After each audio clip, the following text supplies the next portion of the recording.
Hello students.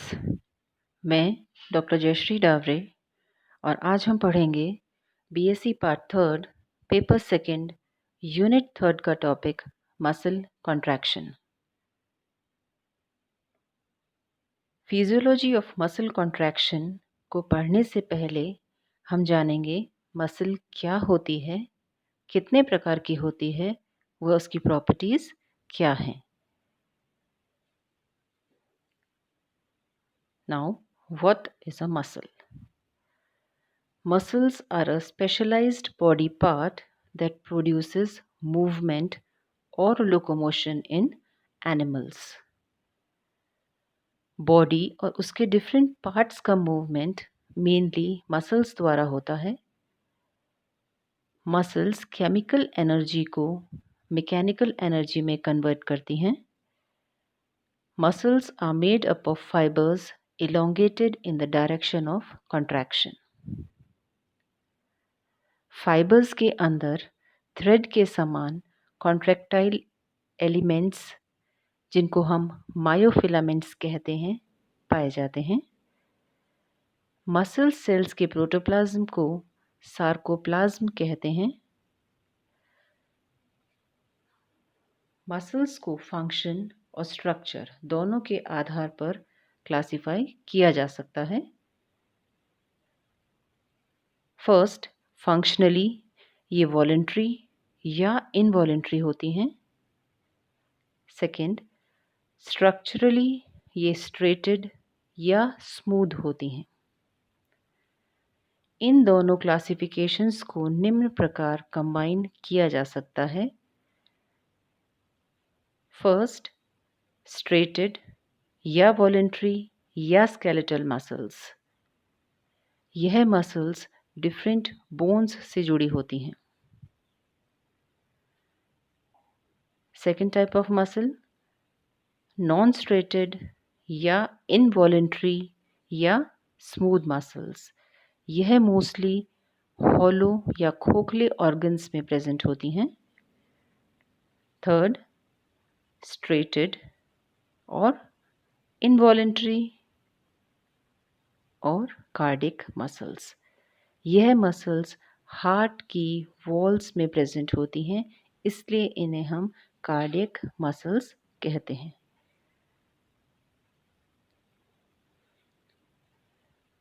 अब हम जानेंगे general structure of a muscle. Muscle fibre एक अत्यंत लंबी और मल्टी न्यूक्लिएटेड सेल होती है। यह एक electrically excitable special cell membrane द्वारा सराउंडेड होती हैं, जिसे हम सार्कोलेमा कहते हैं। मसल फाइबर के सरकमफेरेंस पर अनेक न्यूक्लियस अरेंज रहते हैं। मसल फाइबर बहुत सारे मायोफाइब्रिल के बंडल्स का बना होता है, जो मसल फाइबर की पूरी लंबाई में एक दूसरे के पैरेलल होते हैं। यहाँ सामने दिखाए गए डायग्राम्स में आप देख सकते हैं एक मसल के अंदर कितने सारे पैरेलली अरेंज बंडल्स हमें दिखाई दे रहे हैं। मायोफाइब्रिल्स अनस्पेशलाइज्ड इंट्रासेल्युलर फ्लूइड में एम्बेडेड होते हैं, जिसे सार्कोप्लाज्म कहते हैं। इस फ्लूइड में ग्लाइकोजन, एटीपी एवं फॉस्फोक्रिएटिन जैसे हाई एनर्जी कंपाउंड्स और ग्लाइकोलिसिस के एंजाइम्स पाए जाते हैं।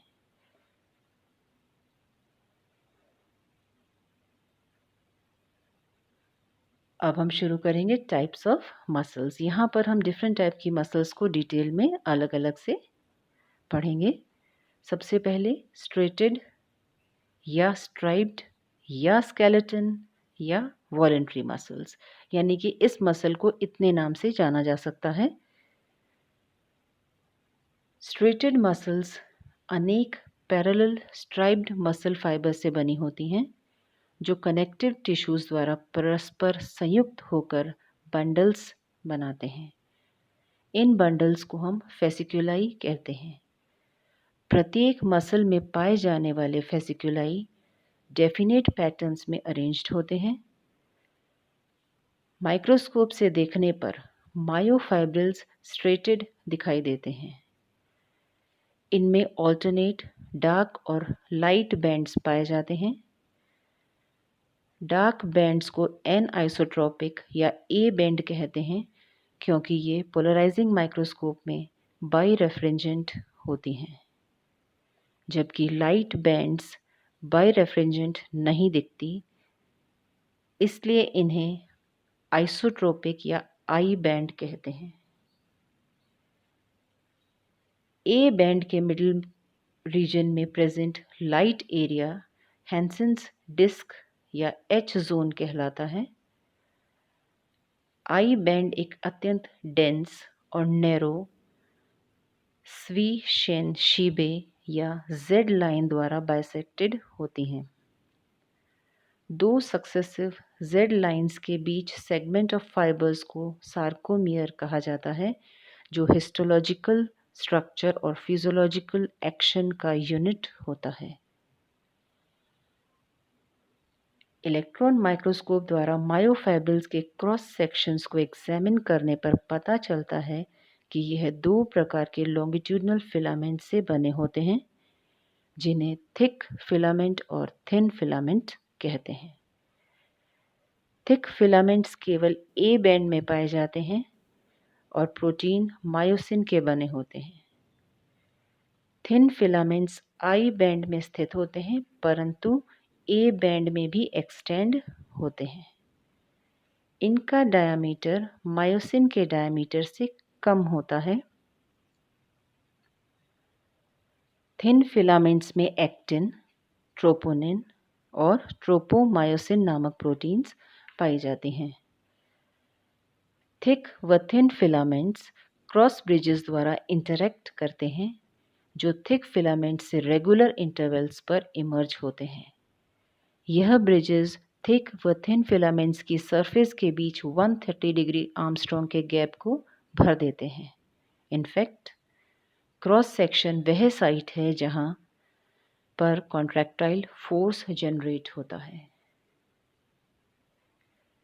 Second type of muscle, unstriated या स्मूथ मसल्स। इन मसल्स को इनवॉलेंट्री, अनस्ट्रेटेड व स्मूथ मसल्स भी कहा जाता है। इनमें सार्कोलेमा एब्सेंट होता है और मायोफाइब्रिल्स अस्पष्ट होते हैं। अनस्ट्रेटेड मसल्स में क्रॉस स्ट्रिएशंस और इंटरकैलेटेड डिस्क भी एब्सेंट होती हैं। इनमें कॉन्ट्रैक्शन स्लो और रिदमिक होता है। डिस्ट्रीब्यूशन की दृष्टि से ये ट्यूब्स या शीट्स के रूप में अरेंज्ड होती हैं और इंटरनल ऑर्गन्स जैसे डाइजेस्टिव, रेस्पिरेटरी, एक्सक्रीटरी एक्सेट्रा में प्रेजेंट होते हैं। इसलिए इन्हें विसरल मसल्स भी कहते हैं। यह मसल्स इच्छा के अधीन नहीं होती, इसलिए इन्हें इनवॉलेंट्री मसल्स भी कहते हैं। यह सिंपैथेटिक और पैरासिम्पैथेटिक नर्व से कंट्रोल रहती हैं। एड्रेनलिन और एसिटिलकोलिन अनस्ट्रेटेड मसल सेल्स पर सीधे ही एक्ट करते हैं। यहाँ पर हम डायग्राम द्वारा ठीक से देख सकते हैं, समझ सकते हैं कि स्ट्रेटेड मसल्स में किस तरह के स्ट्रेशंस या लाइट और डार्क बैंड्स हमें क्लियरली दिखाई दे रहे हैं। स्मूथ मसल्स में हम देख सकते हैं सिंगल न्यूक्लियस है, किसी प्रकार का कोई स्ट्रेशन उसमें के अंदर हमें दिखाई नहीं दे रहा है। और थर्ड टाइप आती है कार्डिक मसल्स, जिसमें हमें स्ट्रेशंस तो दिखाई दे रहे हैं, that is the cardiac muscles are striated but branched.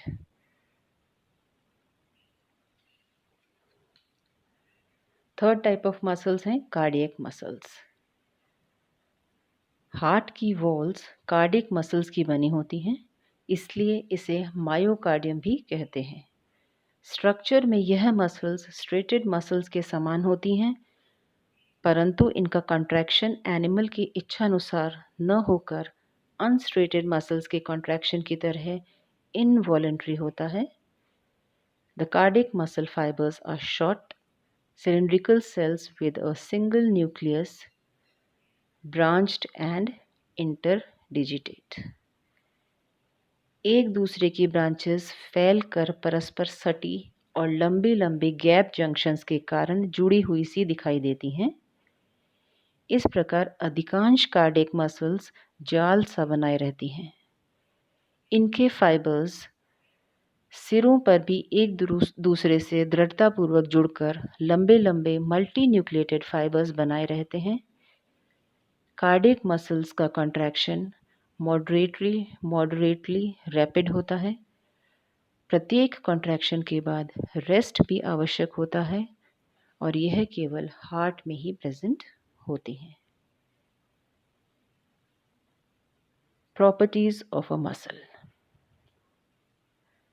Muscles chemical energy को मैकेनिकल एनर्जी में कन्वर्ट करती हैं।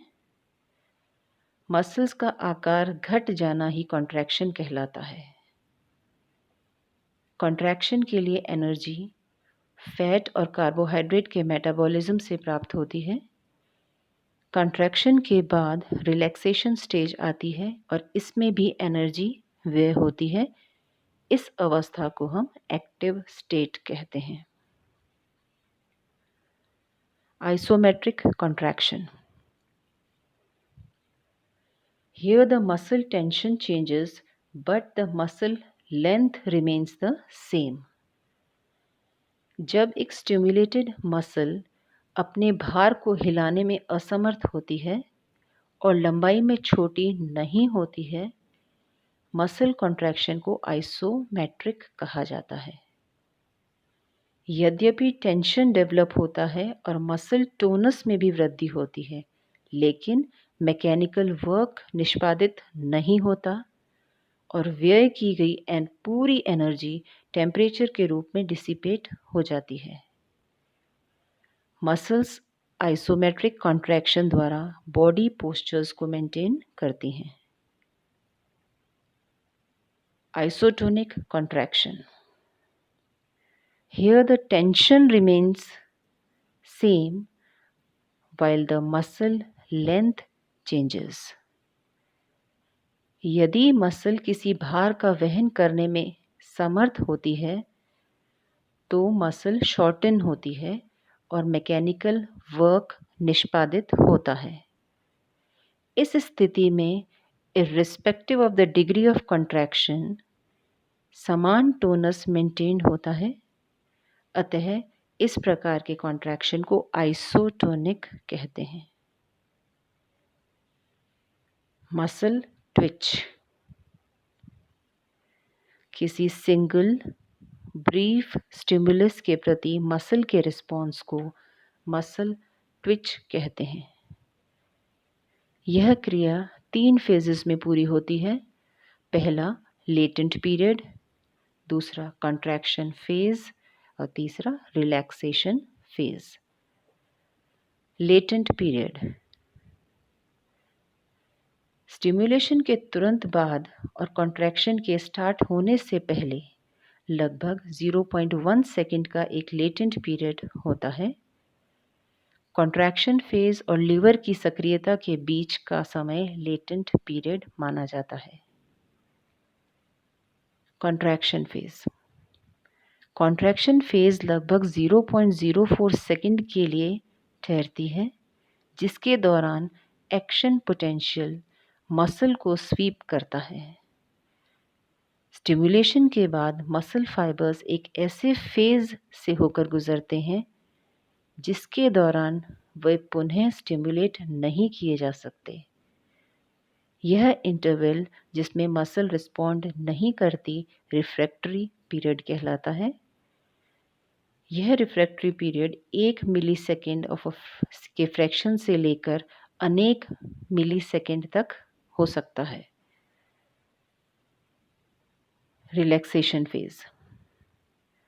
रिलैक्सेशन फेज लगभग 0.05 सेकेंड का समय लेती है, जिसके दौरान मसल ग्रेजुअली अपनी लेंथ को पुनः प्राप्त कर लेती है। मसल ट्विच का एग्जैक्ट टाइम मसल फाइबर के प्रकार और तापक्रम के साथ वेरिएबल होता है। टिटेनस। यदि किसी स्ट्रेटेड मसल को दिए गए समय में बार बार स्टिमुलेट किया जाए तो उसमें कंटिन्यूअस टेंशन डेवलप हो सकता है। रैपिड एक्साइटेशंस के कारण स्टिमुलाई के बीच इतना समय नहीं रहता कि मसल फाइबर में रिलैक्सेशन हो सके। अतः मसल का रिस्पॉन्स कंटिन्यूअस, सस्टेन्ड और मैक्सिमल होता है। इस प्रकार का रिस्पॉन्स टेटानस कहलाता है। यदि कोई मसल फाइबर 50 से 100 स्टिमुलेशंस पर सेकंड की दर से स्टिमुलेट की जाए तो कंप्लीट टेटनस शो करती है। यदि स्टिमुलेशन को इस प्रकार स्पेस दिया जाए कि वे मसल में उस समय पहुंचे जब रिलैक्सेशन स्टार्ट हो चुका हो, तो हम उसे कहेंगे incomplete tetanus.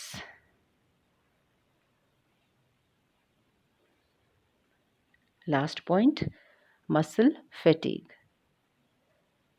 Muscle fatigue is a decline in the ability of a muscle to generate force. Muscle fibre पर्याप्त समय टेटनस को अनुरक्षित करने में समर्थ होता है, जिसके बाद कंट्रैक्शन फोर्स प्रोग्रेसिवली डिक्रीज होता जाता है और अंत में एक ऐसा पॉइंट आ जाता है जिस पर कंट्रैक्शन बिल्कुल रुक जाता है। इस तरह की स्थिति में मसल को फटीग्ड कहा जाता है और मसल के काम करने की क्षमता डिक्रीज हो जाती है। मसल फटीग के दो कारण हो सकते हैं। पहला, एनर्जी के इमीडिएट सोर्स का काम करने वाले हाई एनर्जी फॉस्फेट जैसे एटीपी, फॉस्फोक्रिएटिन का समापन। दूसरा रीज़न है स्टोरेज ऑफ वेस्ट प्रोडक्ट्स। आज हम मसल कंट्रैक्शन में इतना ही पढ़ेंगे और इसी टॉपिक को हम आगे कंटिन्यू करेंगे हमारे नेक्स्ट लेक्चर में। Thank you students.